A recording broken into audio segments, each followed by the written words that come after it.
बिस्मिल्लाहिर्रहमानिर्रहीम। Dear students, आज हम यूनिट 11 स्टार्ट करेंगे जिसका नाम है साउंड। और हमारा पहला टॉपिक है आज का साउंड वेव्स। तो जिस तरह के आप जानते हैं कि वेव्स जो है वो किसी भी मीडियम में डिस्टरबेंस प्रोड्यूस करके तो वेव्स प्रोड्यूस की जा सकती हैं, और वो डिस्टरबेंस वाइब्रेशंस की फॉर्म में होती है, यानी आप उस चीज़ को वाइब्रेट करते हैं।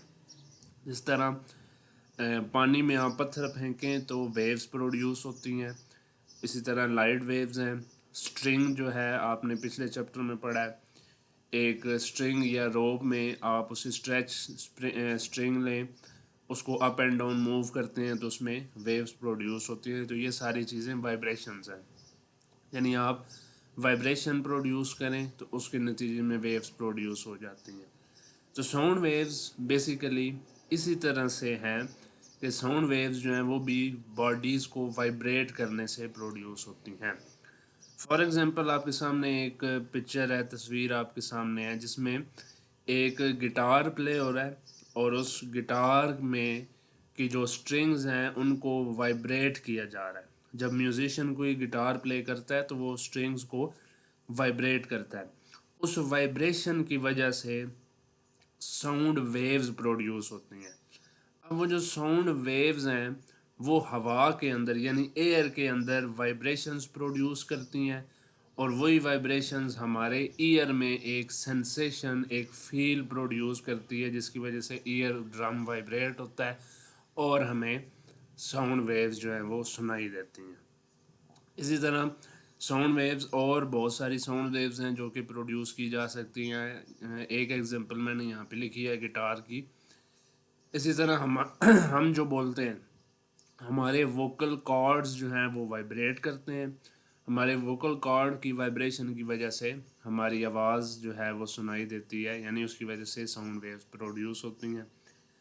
इसी तरह ह्यूमन इंसान की जो हार्ट बीट है और लंग्स की जो वाइब्रेशन है उसकी वजह से, यानी हार्ट हमारा वाइब्रेट करता है, उसकी वजह से साउंड वेव्स प्रोड्यूस होती हैं। अब वो साउंड वेव्स जो हैं वो आप ऐसे तो नहीं सुन सकते, उसके लिए जो है वो एक इंस्ट्रूमेंट है जिसे स्टीथोस्कोप कहा जाता है, डॉक्टर्स यूज़ करते हैं, आपने देखा होगा। तो साउंड वेव्स जो हैं वो बेसिकली क्या है, sound waves produce by vibrating bodies. उस वाइब्रेशन की वजह से एयर में वाइब्रेशंस प्रोड्यूस होती हैं और हमें आवाज़ सुनाई देती है। तो सबसे पहला पॉइंट था इसका, sound is produce by vibrating body. तो कैसे प्रोड्यूस की जाती है साउंड को, बॉडी को वाइब्रेट करके एक्सपेरिमेंट की मदद से, एक एक्टिविटी की मदद से देखते हैं। आपके सामने एक फिगर नज़र आ रही है, यहाँ पे मैं कर्सर को प्लेस कर देता हूँ। यहाँ पे आप देखेंगे ये एक ट्यूनिंग, इसे ट्यूनिंग फॉर्क कहते हैं, ट्यूनिंग फॉर्क। इसको साउंड वेव्स को प्रोड्यूस करने के लिए इस्तेमाल किया जाता है, लेबॉर्ट्री में हम इसका इस्तेमाल करते हैं। उसके बाद यहाँ पे अगर आप देखेंगे तो आपको नज़र आएगा कि ये एक हैमर है, इसके साथ ये एक हैमर होती है। अब करना ये है कि हमने इस ट्यूनिंग फॉर्क को इस हैमर के साथ स्ट्राइक कराना होता है, इसके साथ कोलिजन करानी होती है इन दोनों की। जैसे ही हम इसको इसके साथ स्ट्राइक करते हैं और ट्यूनिंग फॉर्क को फिर अपने कान के करीब लेके आए, तो हमें इस ट्यूनिंग फॉर्क से साउंड वेव्स, यानी हमें एक साउंड सुनाई देती है। तो इस तरह से हम कह सकते हैं कि ये जो ट्यूनिंग फॉर्क है ये वाइब्रेट करना शुरू कर देता है। इसकी वाइब्रेशन की वजह से हमें आवाज़ सुनाई देती है जैसे हम इसे कान के करीब लेके आते हैं। तो यहाँ से ये बात पता चली कि इस ट्यूनिंग फॉर्क के वाइब्रेट होने की वजह से साउंड प्रोड्यूस हुई, और इसको वाइब्रेट किसने किया, इस हैमर ने, जब इन दोनों को हमने स्ट्राइक किया। इसी तरह का एक और एक्सपेरिमेंट देख लेते हैं। यहाँ पे आप इस ट्यूनिंग फॉर्क को जब आपने इस हैमर के साथ स्ट्राइक किया, स्ट्राइक करने के बाद आप एक यहाँ पे एक टेनिस बॉल ले लें जो कि आपने इस धागे के साथ एक सपोर्ट के साथ बांधी हुई है। अब इस टेनिस बॉल के साथ आप इस वाइब्रेटिंग ट्यूनिंग फॉर्क को, यानी ये जो वाइब्रेट कर रहा होगा, इसके साथ स्ट्राइक करने के बाद इसके साथ आप, यानी इस बॉल के साथ स्ट्राइक करें। स्ट्राइक भी ना करें, बल्कि इसके पास इसको पुश करें। तो जब आप इसके पास इसको इसके साथ टकराएंगे तो ये जो वाइब्रेटिंग ट्यूनिंग फॉर्क है ये इस बॉल को पुश करेगा। तो इस पुश की वजह क्या है? वाइब्रेशन। क्योंकि ये ट्यूनिंग फॉर्क के ये जो प्रॉन्ग्स हैं, ये इनको इसके प्रॉन्ग्स कहते हैं, ये प्रॉन्ग्स जो है ये मूव कर रहे हैं, वाइब्रेट कर रहे हैं, ठीक है, वाइब्रेशन हो रही है इनकी। तो यहाँ से पता चला कि ये वाइब्रेटिंग ट्यूनिंग फॉर्क है, तो ये वाइब्रेशन प्रोड्यूस करता है और इस वाइब्रेशन की वजह से साउंड वेव्स जो हैं वो प्रोड्यूस होती हैं। तो पहली बात आपको क्लियर हो गई इसके sound is produce by vibrating body. दूसरी बात जो हमने आज पढ़नी है वो है sound requires material medium for its propagation. Sound waves are the mechanical waves, यानी इन वेव्स को मीडियम की ज़रूरत होती है। अगर मीडियम नहीं होगा तो ये वेव्स ट्रैवल नहीं करेंगी। जैसे कि इलेक्ट्रोमैग्नेटिक वेव्स हैं, इलेक्ट्रोमैग्नेटिक वेव्स की एग्जांपल आपने लाइट वेव्स पढ़ी है, ठीक है। लाइट वेव्स जो है उन्हें ज़रूरत नहीं होती, वो वैक्यूम में भी ट्रैवल कर लेती हैं। लेकिन साउंड वेव्स जो हैं ये मैकेनिकल वेव्स हैं, इनको उस मीडियम की ज़रूरत होती है। इसको एक एक्सपेरिमेंट की मदद से, एक एक्टिविटी की मदद से प्रूव करेंगे। हमारे पास एक बेल जार अपरेटस है। बेल जार ऑपरेटस में अगर आप देखें तो ये एक जार है, बेल जार इसे कहा जाता है। बेल जार इसे इस वजह से कहा जाता है कि इसके अंदर एक इलेक्ट्रॉनिक बेल को रख दिया जाता है, एक घंटी को रख दिया जाता है। इस इलेक्ट्रॉनिक बेल की दो तारें, दो वायर्स हैं जो कि यहाँ से आपको नज़र आ रही होंगी, वायर आ रही हैं। इन वायर्स को हमने पावर सप्लाई देनी है, यानी इसको हमने करंट प्रोवाइड करना है, और इसके साथ एक कार ये जो ढकना सा यहाँ पे लगाया जाता है। इसके नीचे वाली साइड पे एक वैक्यूम पंप है।